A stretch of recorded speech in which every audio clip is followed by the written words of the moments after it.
देखो है क्या, जैसे जब किसी चीज पर ना उंगली उठने लग जाए ना, ये इलेक्शन कमीशन को ये देखना चाहिए कि इतनी उंगली उठ रही है। 15,000 शिकायत वहां से आई है, राजस्थान, छत्तीसगढ़ और मध्य प्रदेश से।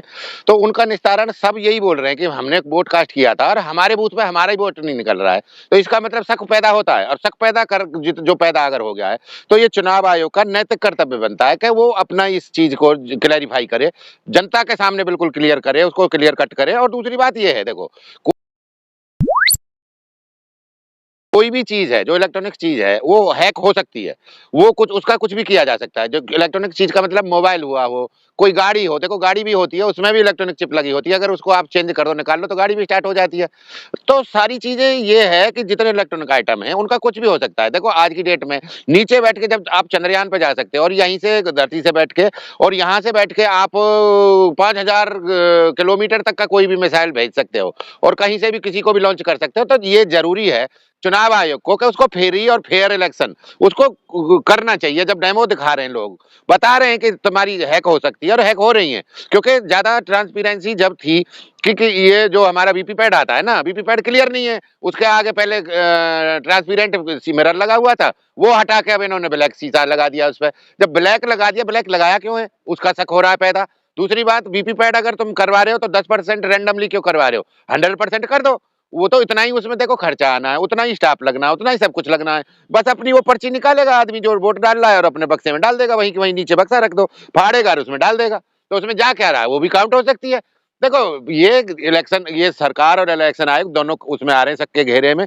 अगर ये हो रहा है, अगर क्योंकि देश की जितनी भी पार्टी है, विपक्षी पार्टी हो या न्यूट्रल पार्टी हो, वो सब मना कर रहे हैं। केवल भाजपा ही ईवीएम का विरोध कर रही है कि नहीं, हमें ईवीएम ही रखना है। क्यों रखना? सुप्रीम कोर्ट के वकील हो या कोई भी जैसे उनका नैतिक कर्तव्य है, समझ रहे हैं, वो अपनी जो उनकी जो अंतरात्मा कह रही है ना, वो उस काम को कर रहे हैं। देखो किसी ने वोट दिया, ये वोट के साथ में देखो ये खिलवाड़, या उसका नैतिक हक छीनना, या उसका जो राइट्स है जो हमारे बाबा साहब ने दिया था। तो बाबा साहब कहते थे कि देखो मैं एक ऐसी व्यवस्था करके जा रहा हूँ कि आगे जो भी राजा पैदा होगा वो रानी के पेट से नहीं होगा, वो ईवीएम पैदा करेगी, या वो बैलेट पेपर पैदा करेगा, डिब्बे में से पैदा होगा, उसके पेट से नहीं, डिब्बे से पैदा होगा। अब तो ये उसको अगर ईवीएम ही हैक हो गई और इन्होंने वोट का जो अधिकार है, फिर वोट का अधिकार ही छीन लो, फिर तो सीधा सीधा कर दो, इतने लोग हैं इतने ही वोट देंगे।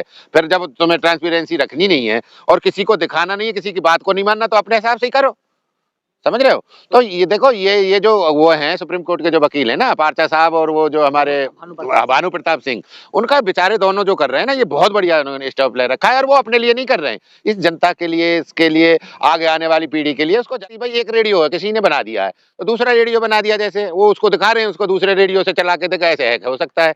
वो तो देखो दिखाएंगे अपना डेमो जो दिखा रहे हैं ना, वो जनता के सामने दिखाने का मतलब ये है कि अवेयर हो जनता। और जो देखो जनता अगर करवट लेके सोती रही, तो ये जनता को बहुत भुगतना पड़ेगा, क्योंकि वोट किसी के लिए पड़ रही है और वो जा कहीं रही है, और राजनेता कोई और बन रहा है। तो ये तो बहुत बड़ा धोखा है ना देश के साथ। देखो शक उसको भी पैदा हो रहा है। अब देखो एक सर्वे आया है, 95% लोग ना, मोबाइल पे मिस कॉल वाला जो सर्वे उन्होंने दिया, 95 लोग यही कह रहे हैं कि इसको चेंज करवाओ।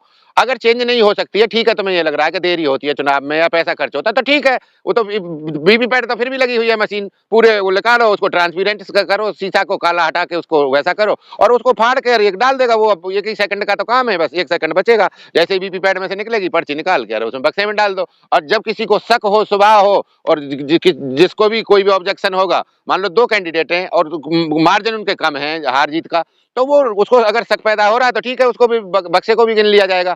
तो स्टाफ तो उसी का है भाई, सरकारी स्टाफ है, और 2 घंटे फालतू लग सकते हैं। और सरकारी स्टाफ तो सैलरी तो वो पूरे महीने मंथली और उसकी लेता है, ईयरली। तो उसमें अलग से क्या हो रहा है तुम्हारा, अलग से क्या दिक्कत आ जाएगी उसको कराने में, बताओ। चीफ इलेक्शन तो जब तक उनको दिखाना चाहिए और उनको देखना चाहिए। देखो ये ऐसा है, उस पद, ये जो पद है ना, जो हमारा सीजेआई का है, ये बहुत बड़ा पद है। और ये ऐसा मान लो कि न्याय का देवता हो गया वो पद। और न्याय जब तक, देखो ये भी अन्याय है कि दूसरे की वोट को चुरा रहे हो तुम, तो जब तक न्याय के लिए अगर वो जा रहे हैं, तो वो सुप्रीम कोर्ट को, जो हमारे सीजेआई है, उनको जरूर देखना चाहिए उनका डेमो, और देख के उसको चुनाव आयोग को एक हिदायत देनी चाहिए, और उसको फ्री और फेयर कराने के लिए, और बिल्कुल जनता के हित में। और ये जरूरी है कि वो बैलेट पेपर को, और जो मीन्स जो भी वीवीपैट निकलेगा, उसकी जो पर्ची है उसको अलग किसी बक्से में और कलेक्ट करवाया जाए, और वो जब जरूरत पड़ेगी तब काउंट कर दो। तो क्या देख रहे हो ना, क्रॉस चेक हो जाएगा, उतनी उसमें से निकलेंगी, उतनी उसमें से निकलेंगी, फिर कोई ऑब्जेक्शन भी करने लायक नहीं रहेगा कि हाँ जी ये नहीं है वो नहीं है। तो उसमें जा क्या रहा है, भाई देखो कोई चीज अगर ऐसी हो रही है स्पेशल लानी है जी, बैलेट पेपर मत करो, बीपी पैड को ही आगे बढ़ा दो। बीपी पैड में ही जो आएगा बैलेट पेपर ही तो होता है। वो जो सिंबल निकलेगा उसमें से, मान लो आपने किसी पे केला पे वोट दिया, तो केला का निकला सिंबल उसने डाल दिया, वहां डाला तो मोहर तो उसी ने लगाई है, और वो उसमें भी रहेगा। एक और उसको कर दो, कवर कर दो, कोई देख भी नहीं पाएगा किस पे डाला इसने। सेब पे डाला है तो सेब पे ही डालेगा ना, जब उसने डाला ही सेब पे, खुद निकाल लेगा पर्ची अपनी, निकाल के उसमें डाल देगा बक्से में। तो ये कोई वो नहीं है, ये जानबूझ के ना हैराइस और वो किया पब्लिक को ना, डेमोराइज किया जा रहा है। और डेमोराइज होगी पब्लिक तो आगे कोई आवाज नहीं उठाएगा, आगे आवाज नहीं उठाएगा तो अपनी मर्जी से ये कुछ भी करते रहेंगे जैसे करते आ रहे हैं। नहीं समझ रहे, हम तो पहले से ही बता रहे हैं कि ये अपनी मर्जी से। अब आप देखा राम मंदिर का वो 4 महंत है हमारे, जो बड़े महंत हैं शंकराचार्य है, और उन शंकराचार्यों की भी नहीं मानी जा रही कि भाई और रुक जाओ, रामनवमी आएगी अप्रैल में, उस पर कर लेना। लेकिन उन्हें जो करना है वो करके ही रहते। संसद में देख लिया आप, राष्ट्रपति उपराष्ट्रपति किसी को नहीं बनाया, खुद ही कर दिया। जहां भी जाना है ना वो खुद ही आप रूप भगवान बनना है। अब वो भगवान है, मतलब ये मानो अपने दिल में, अपने माइंड में वो भगवान बन चुके हैं। अब ना उनके आगे भगवान, भगवान देखो छोटा सा दिखा रखा, उसे घुमा रहे पार्क में, अब भगवान छोटा हो जाएगा मोदी जी से? आप बताओ ना, ये सोचने की बात है।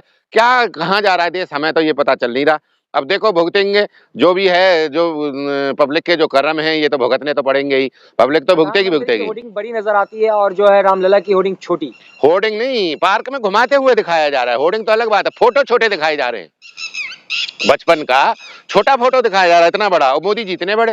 बस तो मोदी जी भगवान जी को ले जाते हुए दिखाएं कि मोदी जी लाए हैं वन में से भगवान जी को, श्री राम को। अरे यार श्री राम किसके घर में नहीं है मंदिर? अच्छा एक हिंदू ऐसा बताओ जिसके घर में मंदिर या मूर्ति या ये ना हो। अरे एक वो बताओ कि कण कण में भगवान, एक तरफ तो कह रहे हो आप कण कण में भगवान होता है, हर जीव में भगवान है, हर पशु में भगवान है, हर पक्षी में भगवान है, हर उसमें पौधे में भगवान है। तो फिर अब ला कहाँ से रहे हो? तो भगवान बीच में कहाँ थे, कहाँ चले गए थे?